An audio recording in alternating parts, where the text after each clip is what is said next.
ambil emiten-emiten yang kalau kata kunci saya mengatakan adalah yang memberikan dividen base. At least di atas 7-8% setahun. Menarik ya. Itu yang kita advise kepada mereka. Sebab kan terkait dengan dana masuk deposito atau masuk di sini gitu doang. Iya, deposito bisa untung tapi ya kecil lah Kan gitu segitulah ya. Kalau gitu masuk di investor tapi cari yang dividen yang konsisten. Emiten tadi memberikan dividen yang punya dividen yield-nya cukup lumayan lah ya. Lumayan contoh begitu. Itu yang kita coba advice biasanya selama ini. Nah, kalau misalkan situasi kan lagi gini nih, untuk membaca pergerakan saham, terutama untuk saham syariah sendiri, dari segi apa kita bisa lihat dari segi fundamentalnya atau hanya dari sentimen perang saat ini aja? Saya melihat kepada teman-teman, terutama adalah kalau mindset yang saya bangun kepada teman-teman ini jujur saya katakan bahwa selama Anda pegang kepada industri emiten yang punya fundamental perusahaannya bagus, oke, dengan kriteria yang sudah kita berikan, ya, maka penurunan terjadi itu lebih pada sentimen. Nah, karena itu jangan terlalu khawatir, jangan terlalu karena emosi. Bahkan kita mengatakan kita make sure memang perusahaan ini aslinya memang operasionalnya, margin growth segala macam masih oke. Fundamentalnya mereka lah oke. Kalaupun dia penurun saya mengatakan bahkan saya mengatakan tambah lagi sudah.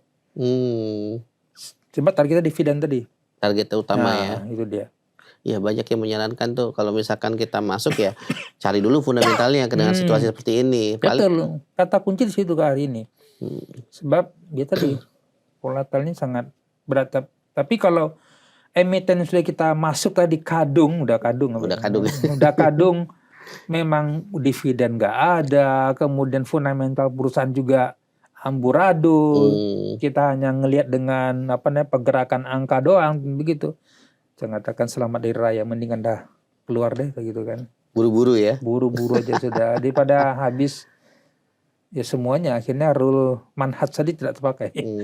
Ini Mas Dodi juga udah selama 10 tahun ya, 10 tahun bergerak di saham syariah nih, udah jadi mentor. Nah kalau misalkan sebelum jadi mentor boleh nggak cerita dulu nih perjalanannya sebelum akhirnya fokus di saham syariah nih. Ini nih.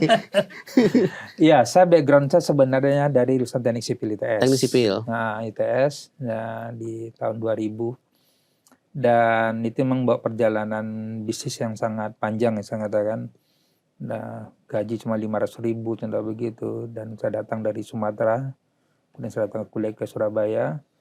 Nah, dalam perjalanan tadi kurang lebih saya mengalami tribulasi itu 15 tahun. Jadi jatuh bangun, rugi karena investasi bodong contoh begitu. Belajar saham tahun 2004, saya jual saya jual kijang kapsul, belajar 14 juta pada saat itu. Dan ya banyak lah, sampai mengalami kerugian hampir 2 miliar. Ya, dalam perjalanan tadi saya tetap fight, ya saya katakan selama 15 tahun itu, sampailah akhirnya memang mencapai 1 miliar pertama. Ya, jadi ibaratnya di saham dan plus bisnis pada saat itu, karena saya combine. Ya, jadi intinya kerugian tadi saya tutupin lah. Ya, itu dalam waktu cepat pada saat itu. Dan itu yang akhirnya di tahun 2015 ketika saya alhamdulillah ekonomi sudah mulai naik, ya kemudian saya melihat pada saat itu saya menarik memang di bidang pasar modal, ya karena saya juga belajar dengan guru saya di Hong Kong pada saat itu dan juga di Malaysia, ya salah satu guru saham syariah saya sebenarnya. Dan isunya adalah 2015 itu yang akhirnya momentum kuat tentang saham syariah itu muncul. Karena gini, sebelumnya saya pernah ikut tentang saham, tetapi pada saat sudah ikut trading, saya katakan jual di Jamarit pada saat di Surabaya, 3 hari 2 malam, ada option segala macam, option future, semua saya pelajari.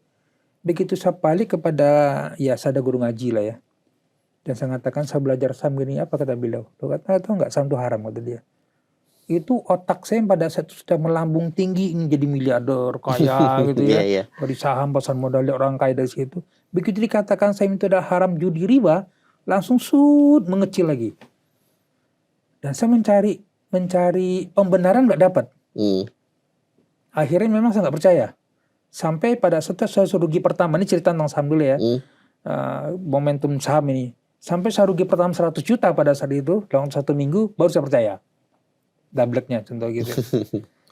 Sampailah akhirnya ikut dengan investasi bodong, macam-macam lah. Jadi kita akhirnya, karena tadi ini dilarang tapi nggak ada solusi. Cuma yang enak kan kita berinvestasi aslinya. Iya. Bisnis semuanya 5% sendiri kan gagal semua masalahnya. Nggak ada yang berhasil. Sampailah momentum 2015 pada saat itu saya belajar dengan guru saya di Malaysia. Ya. Kemudian di situ dibuka dengan ada saham syariah di Malaysia. Saya kaget. Wah, emang ada kayak gitu kan? Wah, di Indonesia juga ada. Saya cek, nyata betul. Sudah ada fatwa DSN MUI nomor 80 tahun 2011.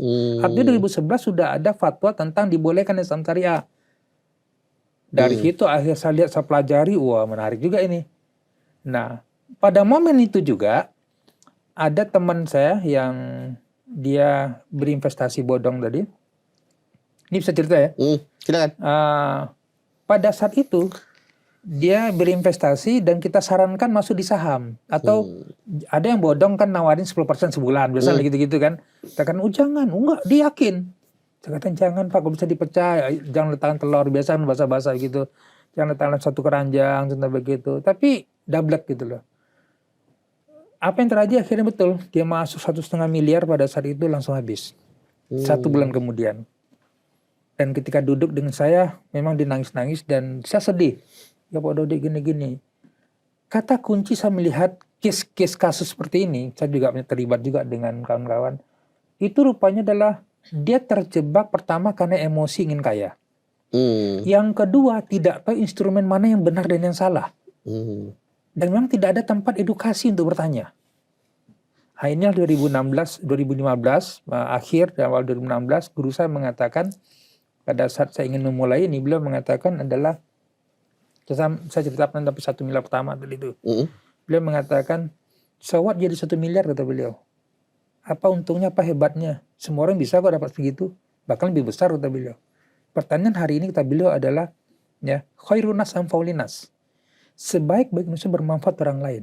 Dan dia kata dengan saya adalah, kalau you tahu sesuatu yang benar, sementara di luar sana banyak jebakan-jebakan untuk orang terjebak dengan pasar modal ataupun dengan investasi bodong, dan dia berusaha keras untuk mencari korban, sementara Anda tahu ada yang benar, Anda ada diam, betul ya, Anda berdosa katanya. Langsung saya naik darah pada saat itu. Artinya adalah kalau Anda tahu sesuatu benar, tapi Anda diam hanya untuk diri sendiri, ya, you nggak ada gunanya, you nggak ada nilai lah hidup dunia ini kata beliau. So, berikan edukasi pada orang kata dia. Oh, dari 2016 saya mikir apa ya, saya cari. Pilihan cuma ada 2. Pilihan pertama adalah saya analisa saham-saham syariah, kemudian hasil analisa kita jual, kurang lebih begitu. Kan banyak ini, modal-modal begitu. Orang tahu dengan cara kan nggak penting. Nah, yang kedua adalah yaitu kita ajak mereka, kita ajarin analisa, belajar segala macam, ya, keputusan mereka sendiri, risiko sendiri.